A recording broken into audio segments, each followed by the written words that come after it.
Bakins. It is that time of the week, and today, oh my God, you don't know what's coming. The conversation we're about to have is going to blow your minds. But while you're mind blown, please don't forget to take notes, don't forget to share, and most importantly, don't forget to implement what you learned today. We have a very, very, very, very special guest with us today. Before we started this recording, we had an enriching conversation, and I told him there are some conversations you wish are frozen in time. You just keep them in your archive, and then you keep repeating them over and over again because there's so much to learn. He would say something, and I'll quickly pause and type out nuggets because, of course, some things are taught, others are caught, and others are fought for. I hope you catch something from this conversation today. We'll be talking about fatherhood and its impact on the boy child. Before we go on, let's allow our guest tell us about him and why this conversation will be important for you all. All right. I'm so glad to be here. Thank you for Thank you having very me. much, sir, for honoring our invitation. Thank you. Yeah. My name is Benga Oyeni, and I'm a father of 3 biological children, and I have a ministry to boys and men. Yeah. So, and that came out of my own experience growing up. It was not something I set out to do, but from my lessons growing up, I found out that I had a call to help younger men or boys to grow up unto godly men, and then for broken men to be repaired, So, and I feel that it's a big deal. It's a big deal in our world right now. So, in a nutshell, that's me, married to one wife. Thank you so much, sir, for doing this with us. Thank you so much. You're welcome. Thank you. Thank you. When we had our conversation previously, you talked about something that was profound for me, the role of a father, first and foremost, in the life of his children, boy or girl. Can you please talk about that briefly? Okay, so when we think about a father, the role of a man, traditionally, people believe that the role of a man is to be the provider. Once you can provide enough money, resources, you're a man. But I like to take the definition of things from something in Bible interpretation. There's something called the law of first mention. The first man that was created, what was his role? What was his assignment? And then from that, we can derive the assignment of a man is to nurture, to tend, and to give identity, to name. These 3 things are the biggest roles of a man: to tend, to nurture, and to give identity. So whatever it is you do as a man, whether you're bringing money home or whatever, ask yourself, am I tending my garden? Am I nurturing my garden? Am I giving my garden identity? These are the things that really define the role of a man. So it's more than just provision, because anybody who's hardworking can provide for himself. Doesn't really need a man to do that. Yeah. Fathers, I hope that's really stung, because anybody who can provide for himself can take care of himself. Anybody can be your wife. Don't just say, my job is to provide, and you're at work. You don't know you're neglecting her. You're not taking care of the family. You're not nurturing. You're not tending, and you're not shaping their identities. If she can provide for herself, she can take care of yourself. The question now is, are you really being a man? Are you really being a father in that home? Wow. Thank you so much for that. Moving on. How does the presence or absence of a father figure influence a boy's development of self-esteem and identity? So if you're a man watching this, you would know that every child, both male and female, look up to their fathers as their superhero. I mean, every child believes that there's nothing my dad cannot do. I remember growing up, my daddy is bigger than your daddy. My daddy can beat your daddy. My daddy can climb. There's nothing. I mean, I believe that there was nothing my dad could not do. If it's heavy, my dad can carry it. If it's strong, my dad can break it. Now, every child has that until that trust is broken. Oh. Yeah. Wow. Until that trust is broken. So we cannot overemphasize the role of the man in the development of his children, especially the boy child. Every boy child aspires to be like their dad. I don't know if anybody watching this can remember at some point you tried to shave. I mean, I think I was in primary school and I said, Daddy, I want to shave. I wanted to be like my dad. I wanted to drive his car. I wanted to wear his clothes. There were days I wore my dad's clothes. I was swimming in it. I wore his shoe. Those things are not just jokes. Your children want to be like you. Now, it now becomes a big deal when you're not a great model or a great example. Most men never had a model of a great man being their father. So they grew up with a distorted identity of what a man is. Unfortunately, broken men are now raising broken children who will in turn raise broken homes. That's the truth. So if you're conscious of this, you now realize that your child, your son is becoming you every day as he's watching you.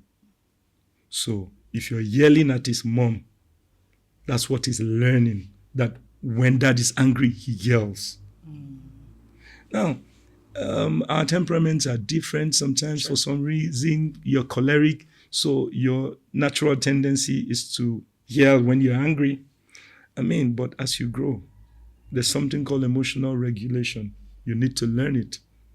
Because I've learned the hard way that even after an apology, it is the effect of what is done that remains with the person. You are truly sorry, but many times you can't undo what has been done. So the person leaves with that feeling. So I'll give you a typical example. I learned how to listen to my children. My first daughter is almost 12 now. She's going to be 12 in a couple of months. Wow. When Zoe was about 2.5, almost 3, we had already done potty training for her, and then she had stopped wee-weeing around and all that.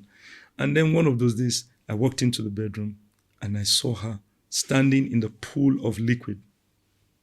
I'm like, Zoe, why did you wee-wee on yourself?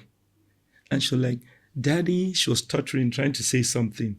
In anger, I just gave her, ta, ta, ta. You should learn not to wee-wee on yourself. When I was done beating her, she now said, but Daddy, it is water. It is not wee-wee. My God. You see, as I'm saying it, I'm still emotional. This is like almost over 10 years. It's painful for me.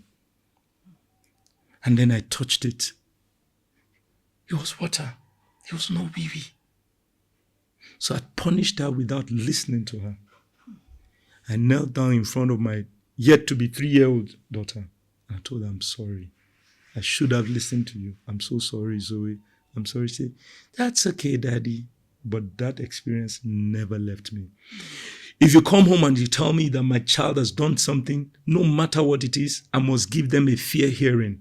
I learned the hard way. It was a lesson for me. I learned that. So whatever it is, you can't just tell me. I can't just start. No, I will listen. I'm like, okay, you know what? Even if I'm angry, I say, you know what? Come back in 10 minutes or in 20 minutes. Let me calm down. We need to talk about this. I learned the hard way. So you must learn emotional regulation as a parent so we don't break our children. But whatever it is that you do, honestly, your children are learning. They are learning. My son asked me, said, Daddy, why do you always open the door for mommy? I've been doing it for over 10 years. I come out of the car, I go open the door for my wife, she comes in and I close the door and all that. I told him, I said, it's gentlemanly. Do it for your sisters. And then he goes to the car. I see he opens the door for his sisters to come in. I said, that's how gentlemen behave. Oh, wow. So they are modeling after you. My son asked me an important question. He said, Daddy, why do you shout when you are praying in church? He said, why do you shout when you are praying in church? But you don't shout at home. I like it when you pray, but in church you're always shouting. Char! And you know what? I had to sit down and really ask myself, why do you shout when you pray? So I'm a pastor. I went back to the Bible and I checked out how many people shouted in the Bible. And then I said to him, you know, the Bible says in John, on that great day of the feast, Jesus stood and cried with a loud voice, come, if you're thirsty, come. I said, see, Jesus shouted at some point. And when he stood at the tomb of Lazarus, he shouted, Lazarus, come forth. On the cross, Jesus shouted, it is finished. And then I took him to the book of James. The Bible says that the fervent, effectual, heartfelt prayer. I say, if your prayer is heartfelt, sometimes you cry, sometimes you shout. So it's emotional.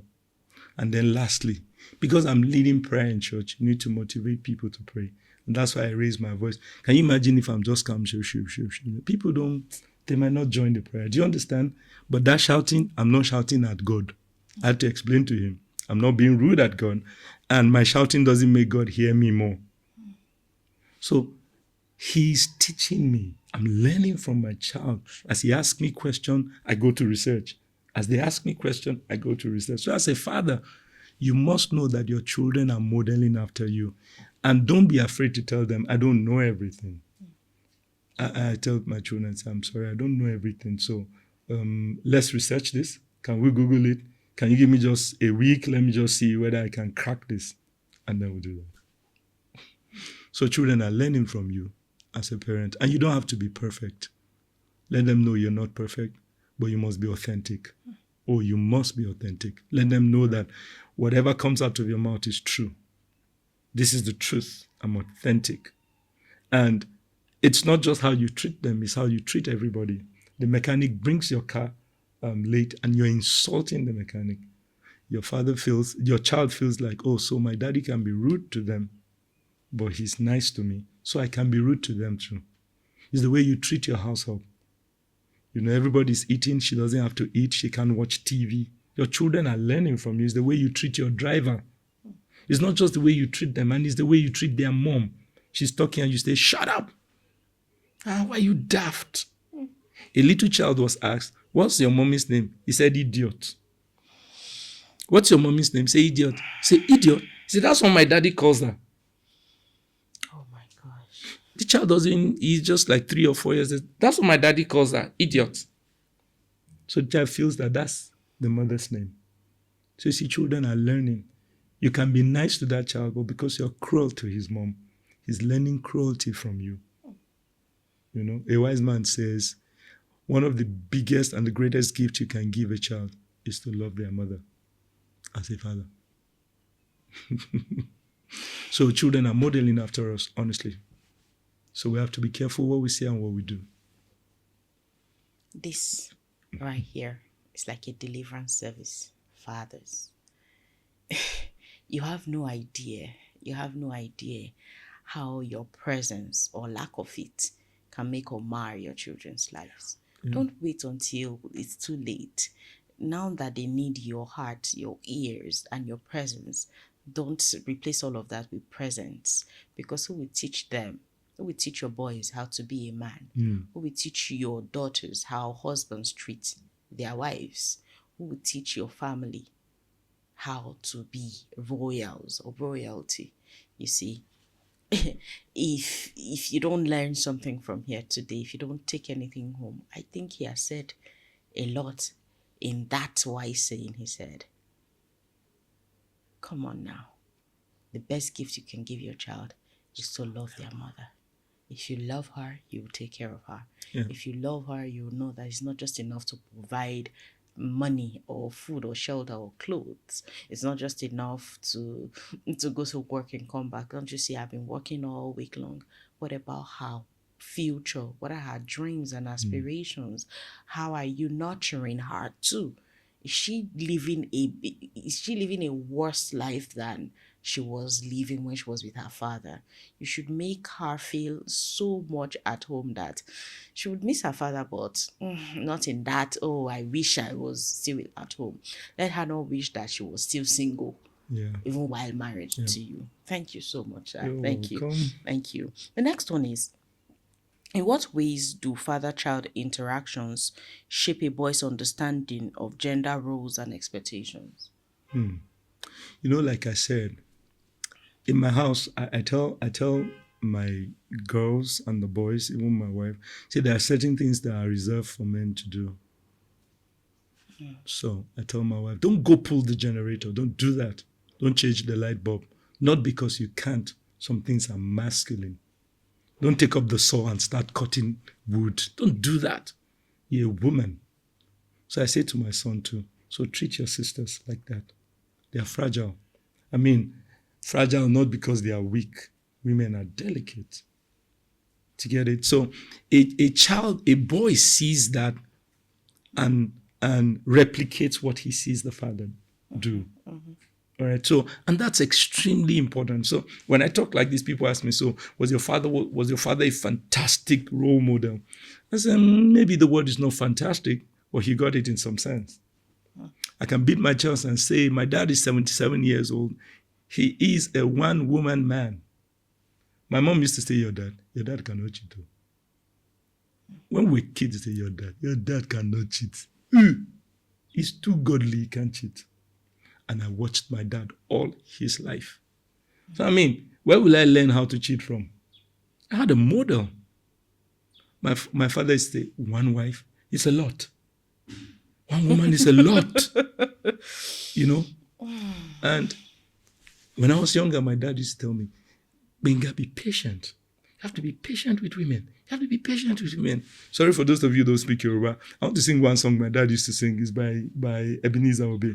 Suru la fin so koburi. Do you know what it means? It takes patience to be the husband of a woman. To tend a woman, you need patience. I used to like, no, it takes love, not patience. Now I'm older. I know that it takes patience. You know, so I saw that in my dad. My dad's commitment to God, church, was unwavering. My dad will tell you that I can show you my tithe card. I give, I pay my tithe, I don't miss it. I learned discipline from him. All right, so, but there are certain things I did not learn from him. My dad was very rigid, he wasn't romantic. The only time my dad took my mom out was only once. I remember my entire life once. It was men's missionary union dinner in church. And he took my mom for that dinner. That was the only dinner date they ever had in all the 20-something years I was in their house. So that I didn't want to. So my wife, in fact, this morning, I told her, I said, I have tickets for the premiere of a movie coming out next week, Thursday. I just told them, I want to be sure my wife can come. And she said, why not? We can go. So we take our time. In June, we're out of the house for 1 week. We went to Obudu. We learned that they were renovating Obudu. It's a nice place. We went to Obudu for a week to just chill out without the children. So my children know that I have date nights with their mom. There are days we go out as a family. I learned that from watching other men. I couldn't learn that from my dad. So that's another point I want to say to men. If you did not have a fantastic role model, you can adopt a man whose life works. So at the age of 22, I approached a man. I was in 200 level in school. And I approached a man who was an elder in our church. We're still friends. I did a program for men in December and I invited him. He's 73, he's about 4 years younger than my dad. And I said to him, I said, sir, I want you to be my mentor. And he said, are you a serious person at all? I said, sir, please. He said, okay, come to my house. He opened this library to me. He had like 5,000 books. I'm not joking. I saw books in cartons. And when he opens the book, I see books with writings inside. He's read those books. So each week, fortnight, he will give me a book and tell me, review the book and come back in fortnight, let's discuss. And just last year when I invited him, there's something I call the King's Men, I do for men. I invited him for the King's Men. And I said to him, I said, I'm saying this to you, Elder Dogun, for the first time. I've never said it to you. Do you know why I approached you? I saw the way you treated your wife and your children. Oh my God. He adores his wife. He talks about it every time he's preaching. He said, you know, my wife was the one that beat sense into me, something. It's just his wife. And then his children, the child does the presentation. He goes to the stage and he's doing like this, my charm, my charm. I said, I want to be like this man. So I approached him.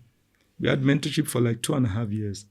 But he changed my whole mindset. I learned so much from him. My children's outing, I'm there. PTA, I go. Inter-house sport, I go. I prepare my children for their presentation. I do videos. I went and bought extra space on Google to save pictures and video. I pay Google every month because I have my children's videos, pictures, all of it. I have it. And sometimes we sit and watch it. So that I learned from another man, not my own dad. So for men who say, hey, my dad dropped the ball, that's okay. Forgive him. He probably just did his best. He didn't know much. So adopt a man. Approach them. There are marriages that are working. There are fantastic men out there.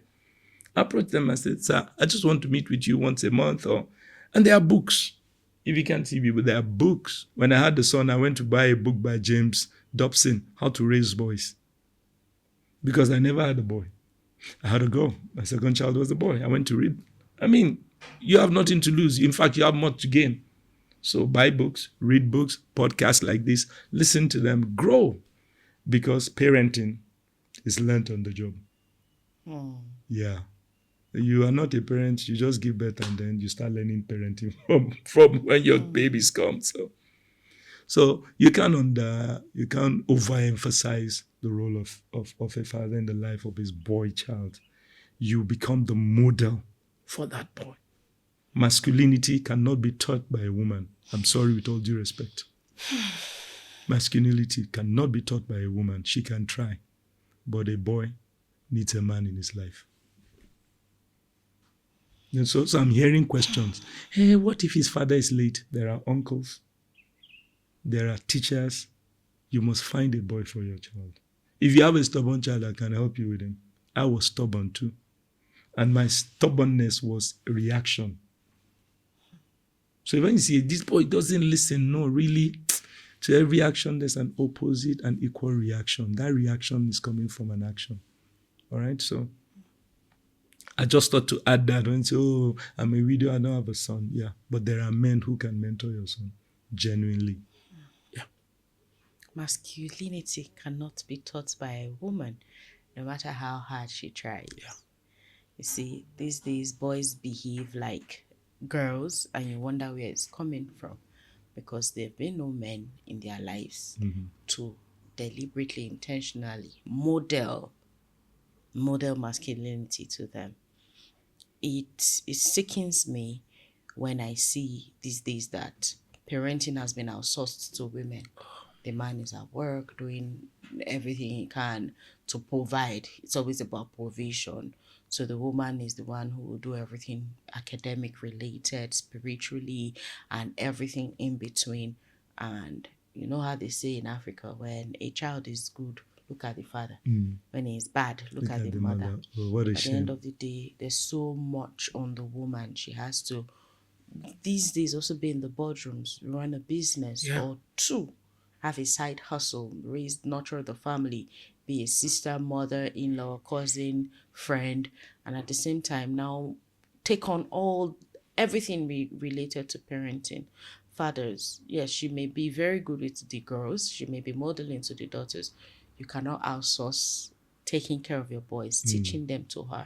She does not feel things the way you do. You were wired differently. So you have to teach some of these things to your son deliberately, intentionally, that please, it's a pity now that we have to beg. I plead with fathers to be present in their children's lives. This is why this podcast is here, that we can now be surrogate parents to you. What you had no dad to teach you, can we be the parents, the guests that come on here? We told you already, the conversations are going to be real. They're going to be as honest as it gets. We won't overshare. We'll not burden you with what does not concern your growth. We'll not give you information that you do not need. We'll tell you as it is, as honestly as we can be, just for one reason, so that you will not have any excuse of, nobody taught me. The Laurie Brand podcast is here. The guests are here to teach you from their own lenses. If you don't do anything for yourself, especially from this episode, please share it with your brothers, share it with your friends. Let us go back to how God intended for a man and his wife to raise a family together. Don't you see, the one that aches me these days is this diaspora families. Father is somewhere for 5 years, the mother is here going to work, nurturing the children, she's stressed from work, she's the only one doing everything. Please, can I don't know, can we talk about that? Can we unpack that? Honestly, I've had to talk to people, and many families, many homes are disintegrating because of this diaspora Jackpot syndrome. We're looking for a better life. Daddy is back in Nigeria trying to hustle. Mommy is in the UK or Canada or the US with the children. I'll go back to the law of first mention. Adam and Eve were in the same garden. The garden was one place. The day Eve messed up was the day she was absent from Adam. Yeah. So the Bible says 2 heads are better than one. Yeah. So the day she messed up was the day Adam was nowhere to be found in the garden. Now, a family can be separated because, okay, mommy went to school. I tell people, let it be protracted. We're away for a year because she's studying, and then we're back. We're away for 2, 3, 4, 5, 6, 7 years, and the father visits once in a year. Oh my God, you don't know what's coming. You really don't know what's coming. I mean, it's like a young guy, you're in love with a girl, and you see her only 3 times a year. Let me tell you what happens. It affects single people getting into marriage. You're not getting into marriage. Say, Binga was never like that. No, he was always like that. You were too far to be able to see. Somebody, a janitor in our office on Tuesday, there's something we call knowledge sharing session. So we allow everybody share. So this particular guy, Tunde, it was this session to teach, and he was talking about intimacy. And he said something I never forget. Said, intimacy is into me, see into me. Oh, wow. If you want to, I'm telling you, I learned that from Tunde. Into me, see. If you want to see into me, you must be close enough to see into me. That diaspora thing, it can work. Honestly, it cannot work. I tell people there are reasons why a family can be apart, but please let it be protracted. Don't keep it endless. I mean, I've counseled couple, they were separated because of this travel and all that. When the wife eventually joined the husband and all that, the man is complaining. Said, my wife, everything is official. So when I called her, she said, honestly, I've been living without him. Now, I don't know. Even in the other room, it is right, so we do it, but I don't know what's wrong with me. Pastor, would you please just help me? And then I reminded them, I said, because my wife and I were their counselors before they got married. I said, do you remember when we took you on that topic called communication? You remember something I said? Communication is the lifeline of any relationship. Once you cut it, the relationship dies. And you need proximity. It's not a phone thing. You need proximity. There are things you can say over the phone. There are mannerisms, there are things that you capture by looking at her face. You know that she's not happy, or looking at his face. I mean, when I pick my children from school and we're driving home, I can tell, I say, Jed, why are you so quiet? Because Jed is not quiet. What happened? Said, I don't know what Luca did to me. And that's his best friend. So I know. But imagine if I'm making that call from the UK. I just say, how are you, Dad? I'm fine and all that. Why are you not talking? And then network is jamming the whole stuff and all of that. See, that's not how God intended for it. A man and a woman should live under the same roof. That's God's intention. Let's not remix it. Let's not change it. If we're changing it, it will come with adverse effects. And some of those effects we will not see in our lifetimes. That's the problem. Some of those effects is our children that will live with it. So let's be careful, honestly. You see, sometimes these conversations, it's not like people do not want to have them. They are difficult conversations. Nobody just wants to have them. Nobody wants to talk about them. Even those that are in it, that are facing such challenges, you ask them, how are you? I'm fine. Because the society expects for you to be, That's the answer to demands that you be fine. You cannot really say it out outside or openly that this is what is going on. And you see, because you are saying you are fine, another person is going to make the same mistakes, because especially because they are seeing carefully curated pictures of you. They are Oh yeah. social snacking on your pictures Oh, online, and they are of thinking that course. everything is okay with you, not knowing that you are going through hell. Hell may not just be that there's no money or something. Okay, even if he's sending money down, right? What happens when you actually need a father to be there, or a mom to be there for their children? There are things that my children need that they come to me for. There are other needs they have. They know, go and meet your father. Go and meet your father. You don't ask me. I tell them a lot. There are hierarchies in doing things. For this and this, you will come to me. One night, my daughter woke me up in the night and she said she couldn't sleep. She was just crying. She was everywhere. And then I was confused. I went and woke up her dad. I'm like, I don't know if this is medical. Probably I have exhausted my experience here. What do we do? Then he started talking to her, and it's like she's scared and all of that. And he came to me, this is an emotional problem she's having. You know how to handle this better. Can you just deal with it? I need to go back to sleep. And it hit me. Really, it's not like he does not have a relationship with them, but But I do better in this area. yeah, You see, we function from a point of view, or from a place of split responsibility. You do what you do and let me do mine. That's how I define: one can chase 1,000, and two, 10,000. 10,000. Don't come and replicate my efforts. Don't do what I'm No, we good are at. complementary. That's a Exactly. word. And he said that, and I called her, and I just realized she just wanted to be held and reassured. And before you know it, the little girl dozed off. Everybody was okay. Imagine if I was not there. Yeah. I was abroad. And then at some point, he will just get tired. Go and sleep, I beg. Yeah, there's work tomorrow. And then that child feels, so my feelings Do are not not matter. valid. My feelings don't matter.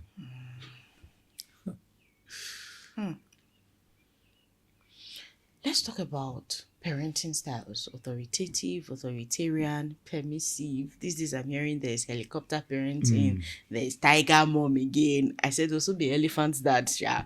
How do these various parenting styles impact a boy's emotional regulation and resilience? Like a father that is always shouting at the son, a father that allows the son do anything he wants to do, a father that is stern and actually is there doing the right thing. How do they impact emotional regulation and resilience in a boy? I realize that many of us do things autopilot. I mean, you don't even know. Have you ever seen somebody say, but I'm not shouting now? Am I shouting? Am I shouting? Why is am I shouting? Am I shouting? Am I shouting? You know why? He can't hear himself. He's blinded to himself. I mean, it's a blind spot for him. Am I shouting? Why is it I'm shouting? I'm just trying to be emphatic here. I'm trying to be emphatic. Oh, guy, you are shouting now. So most of us don't even know these styles. Oh. Another angle. So it's painful when you are confronted with your ills. I've done it one or two times. And I sat with my children. I said, what is that thing you don't like when daddy does? Don't interrupt them. Oh. Don't interrupt. Say, no, and don't explain it. Even if you have an explanation, receive it. Tell them, okay, I've taken the feedback and I will see what I can do about it. So I tried the first time and children said they like everything. So I said, okay, it's not working. Oh, yeah, write it. And my son said, when I want to play my PS, you say I should read even after I finish reading. And sometimes I want to stay in your office when you are writing your stuff and you say, no, you don't want me there. So because my son, he likes to just be around when I'm doing something. He wants to just sit. He said, Daddy, this video editing, can you teach me? I said, okay, I will teach you, but... And he will remind me until we open that and we start doing some stuff. Now, but sometimes I need that quiet to be able to prepare what I'm doing and all of that. But I got that feedback from him. So I said to myself, okay, so if I say you can't sit with me 4 times, the 5th time I allow him sit. And then I explain the reason why I don't want him to sit with me. Do you understand? So get feedback from them and don't be defensive. See, what makes you defensive is because you think you're perfect. So I tell my children, I'm not perfect. I'm a flawed human being. So, and some things you are blinded to. There are things called blind spots. So it takes somebody else to call your attention to it. So it's okay to ask your children, ask a third party and let them talk to you. And then when they talk to you, it's painful, honestly. It's painful. When your children say, hey, Daddy, you don't have time for me, and you feel like I'm doing my best. What do you mean you don't have time? Come and have my own father now. You understand what is I don't have time. But you know when you take it in the privacy of your time alone, just think through it and make a little adjustment. Believe me, your children know when you make those adjustments. They know when you make those adjustments. Okay, so get those feedbacks. You're talking about parenting styles and all that. Honestly, me, I'm not in for a particular style. It's like leadership. There's something called situational leadership. So you become all things to all men based on, because I have 3 kids. All of them look like they came from 3 different planets. They behave differently. I'm wondering, they don't like the same kind of TV programs. All the 3 of them, I'm like, I can't buy 3 TVs now. That's how unique they are. And they respond to correction differently. Yeah. So you can't say, oh, I'm an authoritarian person when I say it.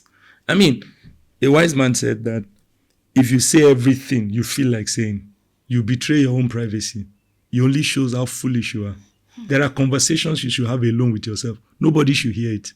Me, I'm blunt too. I'm a blunt person. I just say that. No, what they are displaying is foolishness. There are certain things that should never come out of your mouth, because when you do that, you betray your own privacy. Okay, so at that point, it's not about I'm authoritarian, I'm permissive, or whatever. Just think, what works for this child? The last time I shouted on my child, he went into a shell it took 2 weeks to come out of. Shouting doesn't work. So what do I do? Let's have conversation and all. My eldest daughter, what pains Zoe the most is conversation. It's painful for her. We sit down, we're talking. She said, Daddy, I'm so sorry. I'm so sorry. I'm so sorry. I won't do that again. She doesn't need punishment. I talk to Zoe. She will be crying. My son, you deprive him. When I knew that beating would not work was when my son said, Daddy, just beat me. Please, just beat me. He was being, Daddy, just beat me. Just beat me. I knew that beating can't work. So I say, you know what? No PS for the next 2 weeks. That he has a tab. I seized the tab for 2 weeks. On the 7th day, he came and said, Daddy, it's not 2 weeks. I said, exactly, it's not 2 weeks. It's 1 week. He said, but please forgive me. And then I taught him something. Forgiveness means I'm not holding it against you. But discipline means you will pay the price. Okay? I'm disciplining you not because I hate you, but because I love you. So I'm not inflicting pain on you. I'm depriving you. It's paining you. It's a lesson I'm teaching. So that 2 weeks will be complete. Number 2, I'm teaching you integrity. That when I say it's 2 weeks, it's 2 weeks. So on the 14th day, I gave it to him. I said, so you know that if you misbehave, I'll ground you again. And I'll keep to my words. So then I say, you have started. He behaves himself. So that I won't use on Zoe. Zoe just needs to be spoken to. And then she understands. So when it comes to parenting style, what I eventually say to people, make sure that you are correcting, disciplining the child, not inflicting pain. That you're not bringing trauma to your child. Whatever it is you're doing must be correctional, that the child is getting better. Thirdly, let it be an established truth in the home. Now, when you do this, these are the consequences. So the children know what to expect. And we agree. Once we have that agreement, you know what to do. So I'm not the one. It's like a small constitution in our small home. So everybody lives by the rule. Once it's 9 p.m., they know TV goes off. It's time to pray and go to bed. When it's school days, nobody watches TV until weekends. Those are rules in my house. If their cousin comes and say, my dad will not allow us put on the TV. We don't watch TV until Saturday and Sunday. So it's an unwritten rule. Have a conversation with them. Come to that understanding. And that's it. We don't eat in the living room, so we make it a conscious effort. My wife and I, we don't eat in the sitting room. We eat on the dining because we don't want the children to eat in the sitting room. So we model it. If we feel like eating, we take it to our bedroom and go and eat in our bedroom, but not in the living room. So when we say, no, nobody eats there. We're watching TV. Go and eat, pause, whatever it is. Go and eat in there. So you need to have those rules and have the agreement with your children. But I'm not so keen on authoritarian and oral. But whatever it is you're doing, make sure you're not inflicting pain on your children. You're not traumatizing your children. And you're not letting out your anger on them. Because there are times we let our anger, somebody has annoyed you from where you're coming, and then you just transfer those. Forgiveness is, I don't hold it against you. Discipline is, you must pay the price, consequence for your action. I can't stop saying it. I won't stop saying it. Even if I wanted to stop, I will not, because I cannot stop saying it.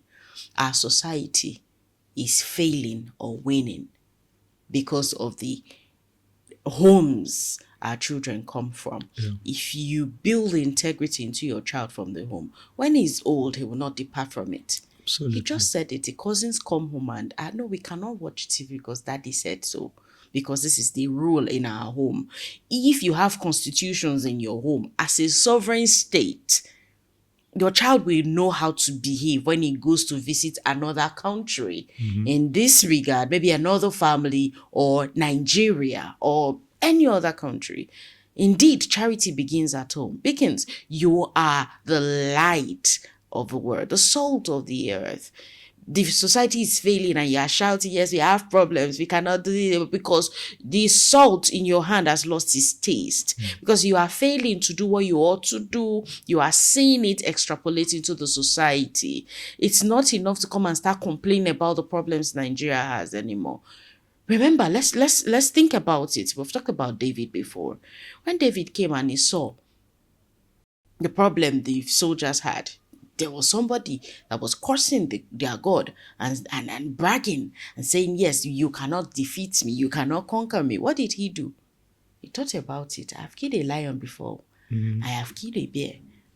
I have God. I can do this. He didn't go about complaining about the problem or protesting about it. He sat down and thought about it. He went to Saul, the person that can kill this person. What will he get as reward? Have you asked yourself, this problem I'm complaining about, what reward can I get if I can solve it? The problems you're capitalizing on that is making you absent from the family. The problem that you're capitalizing on that is making you not even there are some homes that are so permissive that everything goes. There are no rules, no consequences. Every single thing goes. They are so lawless and carefree, laissez-faire, and that.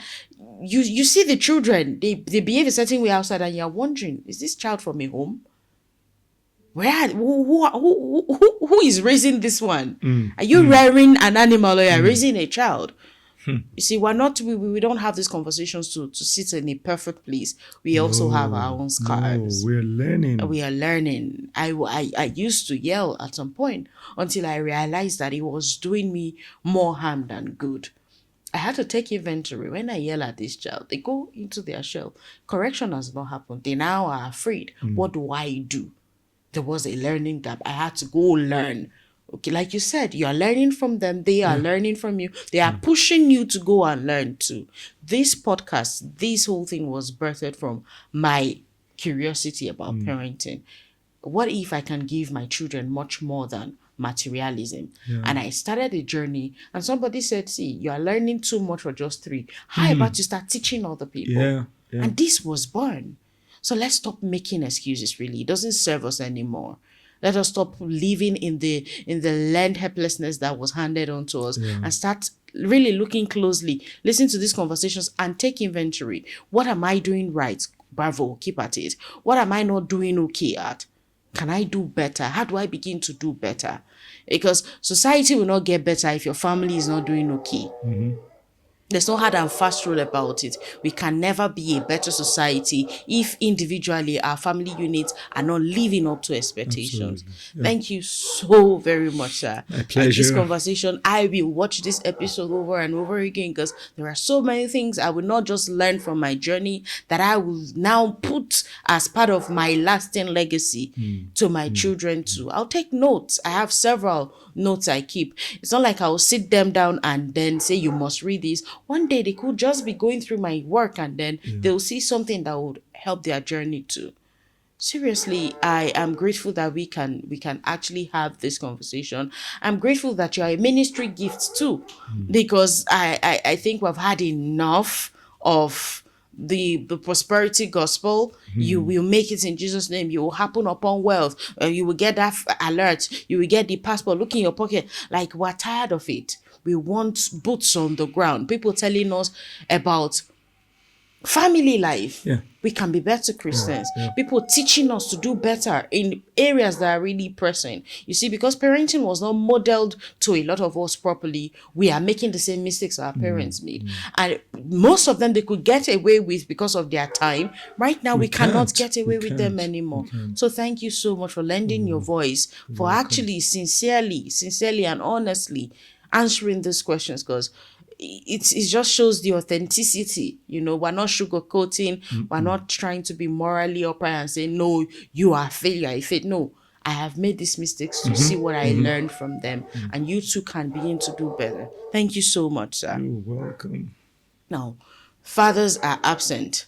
And mothers are also now going to win. Yes, I am a boss chick, alpha female. And then children are either raising themselves or getting raised by, most of the times, not so literate nannies. So, how or what long-term effects can result from a boy experiencing inconsistent or unreliable father involvement during critical developmental stages? Does it have any long-term effect? If yes, what is it? The biggest thing that happens to a boy with that kind of inconsistent father is that he grows up and is wondering, who am I? Who am I? See, some years ago, I think 2018 or 2017, I wrote something on my Instagram page. I said, a toy, a nice toy, money, gifts, it's not the best thing you can give a boy child. Because no matter how fantastic that toy is, going to get missing someday, broken someday, he will outgrow those toys. It is your presence, the impact of your value is what goes with that child. Now, if you are inconsistent, what you teach, the child is confused. When we get very busy and we don't have time for our boys or our children, they grow up, sometimes they're wondering, was I really that important? Maybe I wasn't. And this not to cast aspersions. Some children feel that their daddy's car is of more importance to him than they are, because the way he takes care of the car. If something happens, he's run out to check his car. And you have a son who's had an injury for a week, he's limping. You did not even notice he was limping. What you're saying to that child is that you're not that important. I have more important things to care for. Now that child, see, every boy, child is looking for validation. And the reason is, you don't have to be too old to start failing in life.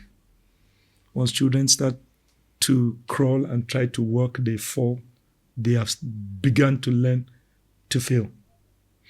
Now, if you don't teach children how to fail forward, failure now begins to tell on their self-esteem. So I'm not getting this. And then I look up to my father and feel that, why can't you be good in mathematics?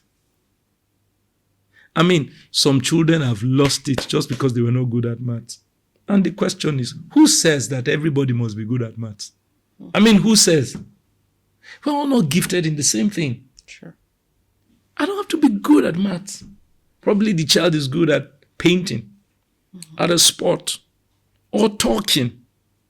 I mean, when I was growing up, one of the things that I suffered was my temperaments are both outgoing. I'm choleric, I'm sanguine, both. I'm Claw. And every time they say, can't you just keep quiet? Can't you just keep quiet? Can't you just keep quiet? And I got born again early. I was 12 years old and I met God. And then I started praying, oh God, I pray that I'll be quiet. Because I had a younger brother. He's like still water. I mean, my younger brother can say 2 words in a whole day. Good morning, fine, thank you. He's not angry. He's just an introverted person. When he got married, his wife said to me, what do I do to this, your brother? I said, that's how he has always been. He's just a quiet person. He gists when he wants to gist, but he's quiet. Me? Who? I'm just mouthful. And I started to pray, God, I pray that I'll be quiet and all that. In Jesus' name, when I just put in my best to be quiet, I break that commitment in less than 5 minutes. And then I keep hearing, can't you just be quiet like your brother? Can't you just be quiet like your cousin? Can't you just be quiet like... And then I went to church and then somebody said, in the multitude of words, sin is not absent. Oh my God. So even in church now. So we will talk too much. We say we sin a lot. Do you know what that thing did to me? I started feeling less than myself. I started wondering, why do I just talk? Why can't I just keep quiet? And I'll be telling myself, Menga, why can't you just shut up? Is something wrong with you? Why can't you just keep quiet? Unknown to me, that this mouth is what God wants to use. This is what God wanted to use. I'm a consultant. I'm a life coach. I do trainings. Yesterday, I had 3 companies that I was training. I mean, how could I have done all of that without being able to speak? This is what I'm gifted at, and they wanted to shut me up. So sometimes parents, these are the stereotype. Oh, your child must be good at maths. My child is not good at math and I'm not sorry about it. Like my first daughter is not very good at maths, but she's very good at literature. I mean, she wants to read. She wants to write. She told me she wants to have a YouTube channel. She started something, I call it the Girls Club. So she's in the room. She's talking to girls. Girls, you have to be serious with your life and all that. That's an 11-year-old child. I see that that's where her strength is. So when I go on speaking engagement, I go with her. I say, I'm here with my PA. My daughter is here. I want to see her. I want her to see me speak. I want her to watch me speak. Instead of me beating her up for not knowing mathematics, for God's sake. And I told her, I'm sorry, sweetheart. I'm going to say it on air. But I say, you know your mom got F9 in WAEC. But she's a successful administrator. She works with one of the NGOs, of the world NGOs. My wife does fantastic stuff. Now she's doing budgeting, but she didn't pass maths in secondary school. That's not to tell my child not to put in her best. So I got a maths tutor who comes home 3 times a week to teach her just mathematics so she can improve. But I'm not beating her on maths. I don't have to. There are things that she's gifted at and she can do well. All right, so parents, you need to understand all of these things as you deal with your children, so you don't kill a seed that God is trying to raise just because you don't understand that part. I mean, and if you don't understand, I tell parents, you don't have to understand everything. Seek knowledge. My daughter is left-handed. Everybody in the house is right-handed. So when she started to grow, writing was a problem because we tell her to hold the pencil like this. Everybody's right-handed. I don't know how left-handed people. I went on YouTube, downloaded documentaries. One man did his PhD on being left-handed. And I was reading how to raise a left-handed child. So when I took her out of the school where she was, I said, no, they're not. Let me take her to another school. When I took her to the school, I said, this girl is left-handed. Please don't make her right-handed. You have to be that intentional. You have to. And I don't have to be a left-handed father to raise a left-handed child. I mean, especially because I know that she didn't learn it. It's innate. I can't say, okay, because we're right-handed, what do you want us to do about it? Because sometimes that's how parents behave. What do you want me to do about it? I mean, there are information at your fingertips. If you can research your proposal, you can research parenting. Yeah. That's the truth. If you can research your proposal, you can research parenting. I have a presentation at work. You were not born with that knowledge. This parenting thing now, nobody taught us how to parent. Who taught you how to drive?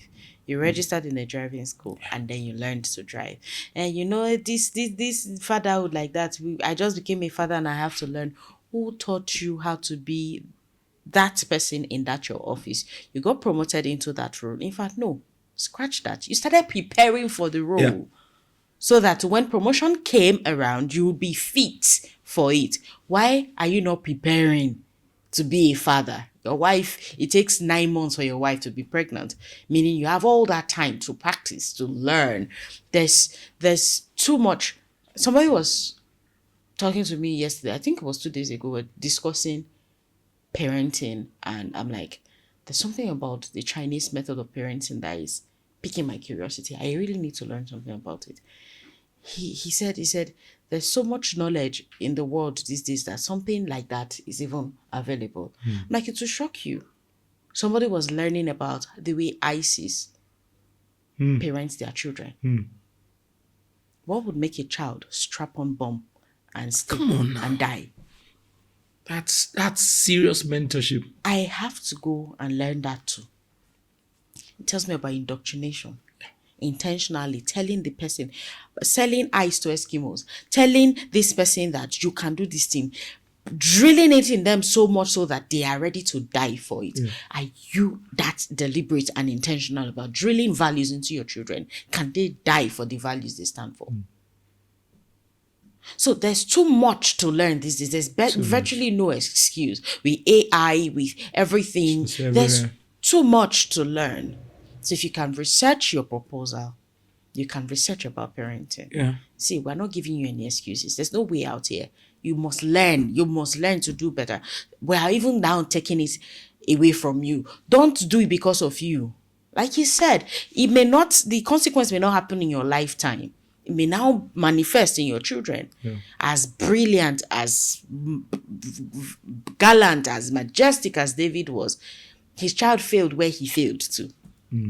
He was a great king. Solomon was a great king too. But in the area of family life and parenting, Solomon did worse than his father. Because a seed will grow. You plant an orange, it will give you a tree that will give you so many oranges. True. So don't do it for you. If you're too lazy to do it for yourself, it's okay. Do it for your children. Do it as part of your lasting legacy. Yeah. The final question before we go to the tradition is, how does a father approach discipline and guidance? How does a father's approach to discipline and guidance affect a boy's attitude towards authority, responsibility, and personal ethics? It's what we've been saying, that children don't become what you say, they become who you are. True. Say the apple does not fall far from the apple tree. All right. So what I say to people is, when it comes to discipline, the question is, what do I want to achieve at the end of the day? If I want my child to change, then I ask myself, is this the best approach to making my child change? If it's not the best approach, is there another approach? And honestly, what that means is that you will fail at certain times. You try this way, it didn't work. You try this way, it didn't work. You try this way, it didn't work. But for every time it doesn't work, don't say, I will continue to beat him until it works. Don't say that. Say it's insanity to keep doing the same thing and expect a different result. So sit back and review it. Because see, what you do and what you don't do will eventually show in the life of your child. So, this I said, abuse and neglect are two sides of the same coin. And the effect is almost the same. So some children are abused. They are dealing with low self-esteem. They are dealing with trauma because of abuse. Some of those abuses are emotional. Some of those abuses are physical abuses. But there are other children who were not abused, they were neglected. It's the same thing. They don't feel loved, so they feel worthless. They look for love in every other place. Every other place. Now they are older, they just say, okay, for the sake of it, let me send money home. But they have no relationship with the parents. They don't want to see their dad. The dad is old. They get a nanny or a nurse to take care of the dad. They've been sending money. It's been 4, 5, 6 years. They've not gone to see him. I'm paying every month. Do you get it? So abuse, neglect, they are two sides of the same coin. So you need to ask yourself, hey, I'm not abusing my children, but am I neglecting them? If you're neglecting them, you are not doing them well. So it brings me to this idea of, oh, I'm so busy. Because it's not getting any easy. Not with the dollar rate and all of that. Man must work, oh, you have to work, oh. You have to work if you're going to raise a home. I mean, speaking in tongues doesn't even pay bills. I mean, being a pastor holding a big Bible will soon pay school fees September by the grace of God. So, and all of that, you need to bring out money, so you have to work. But this is how I say, if I dedicate time to my work, I can also dedicate time to my children. So it is not volume, it is quality. Do you know that if you play with your child for too long, the child will start disrespecting you? The child want to play ball, you must play. They want to do this, you must play. PS, you must be there. Are you that jobless as a man? Even children don't want you to play with them from beginning to end. But they want quality. If it's 15 minutes, you want to watch the PS, you want to play that PS with them for 15 minutes, they cherish that 15 minutes. Make it an undivided 15 minutes. And if something is important to your child, make it important to you. That you have a presentation. Because that presentation is, see, even if you show up for 5 minutes and say, see, I have to be in the office, but I'll come for a brief moment so you see me. Make sure, I mean, when I go for event like that, I make sure my children see me. I sit where they see me. When they're on stage, I'm doing like this. Hey. Because that memory remains with them even in adulthood. Even when they become adults, they remember that. So it's not just, we're not saying that resign and come and sit at home with your children. Your children don't want to, they don't want to be looking at your face from morning to evening.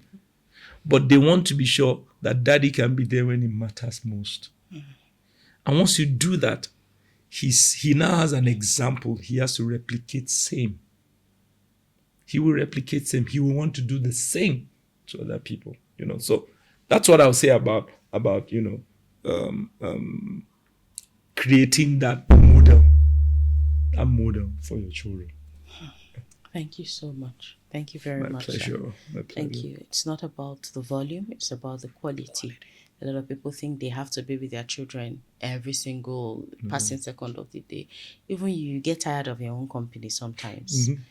Spend 15 minutes. It's not, you don't have to read 10 pages or 100 pages of a book with them. Tell them a story, cook with them, take a walk with them, listen to them, just go on and on and on. Because somebody said if you listen to them say gibberish now, when they have something important to say, they will come and tell you because you listened when they had nothing to say. Develop that habit of consciously being there.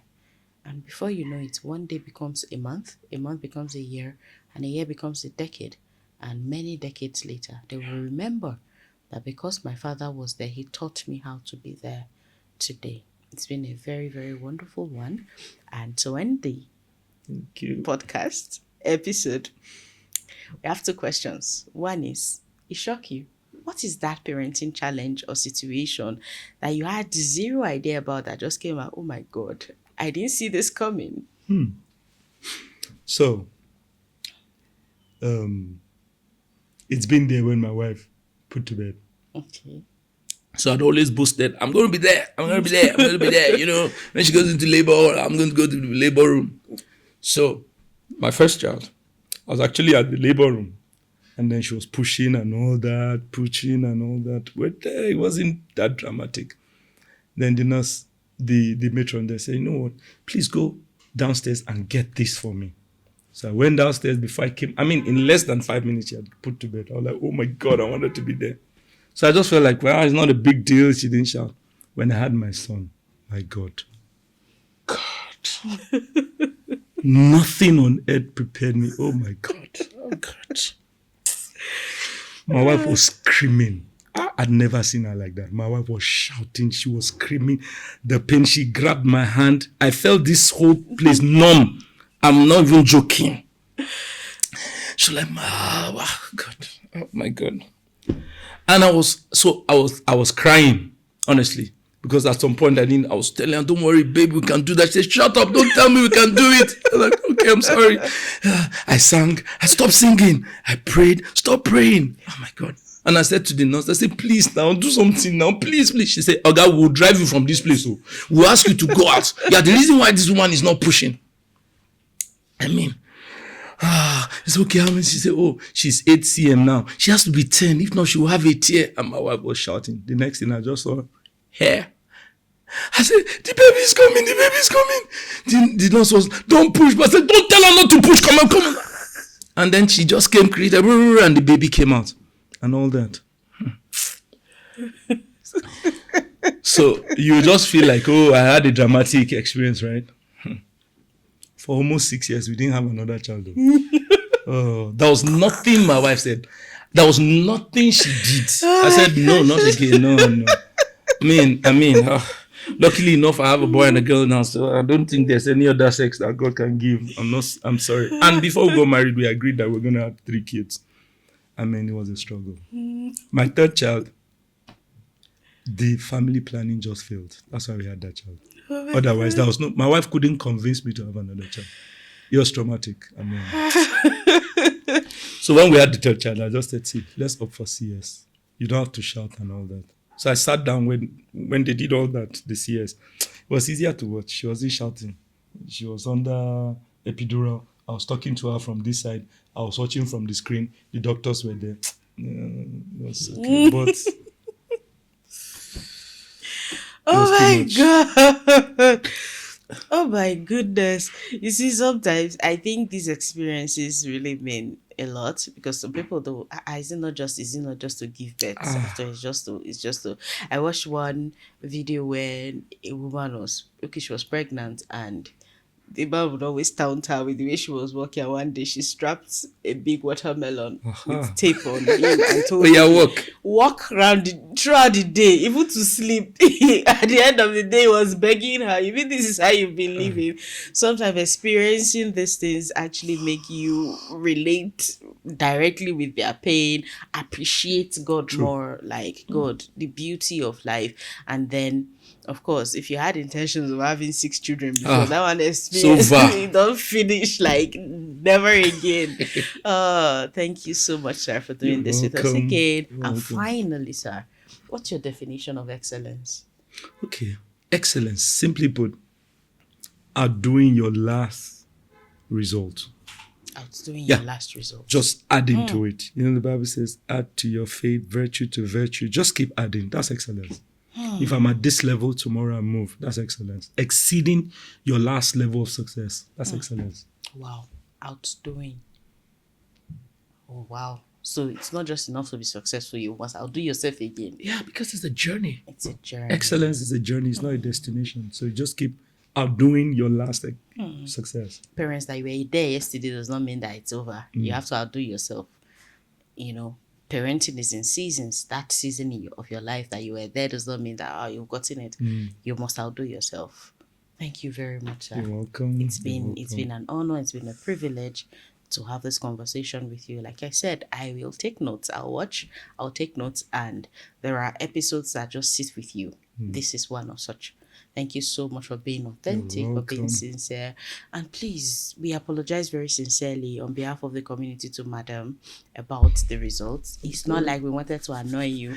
We were just keeping it real. You are amazing. We celebrate you. When I see a great man, I appreciate him, but I honor his wife a lot more, because behind every successful man, there is a woman who prays for him, a woman who pours into him, a woman who nurtures him, a woman who is there for him, a woman who can sit with him in his vulnerability and hold space for him. Thank you so much, for Madam, for all the sacrifices you make for him to even be a ministry gift is not always easy. You are under scrutiny, you are on the spotlight. You buy a pair of shoes, it's tight money. You make fine hair, it's offering money. Thank you so much, madam. This Thank is us you. Thank you, appreciating, this is Aurora. me appreciating you on behalf of the community. Thank you for moving your schedule around, for sacrificing this time to be here.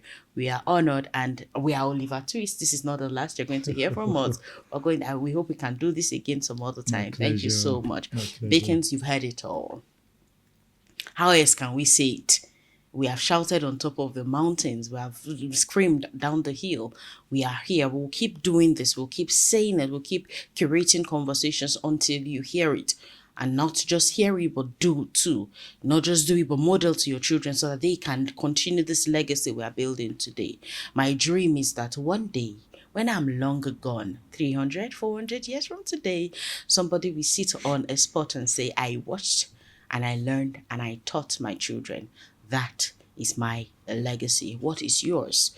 What lessons have you learned today that you will pass on to the generation that you are raising, that they will pass on to? What cultural legacy are you propagating? What culture is in your home right now that your children will defend with their lives tomorrow? Will they stand and say, I learned this from my father and I can die with it? Is it integrity? Is it discipline? Is it honor? What is it you are teaching your children today? Fathers, it's not just enough to provide, pay school fees, pay house rent, and that's it. A woman can do that too now. She can even do it better than you. A woman cannot teach a man masculinity. You will teach that.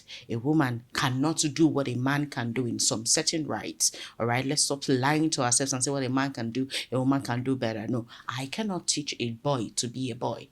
Funny enough, I'm not even raising a son. I have no idea what it means to teach a boy child to be brave. Bravery to a boy may be different from courage to a girl. So fathers, be in your place of primary assignment. Name, tame, nurture, and tend to your garden. If not, place of first mention, right? The Garden of Eden. The serpent will crawl in. He will sow a seed and you may lose that garden. God forbid. No, it's not a parenting strategy. Until we meet again in yet another episode of the Laurie Brand podcast, stay excellent.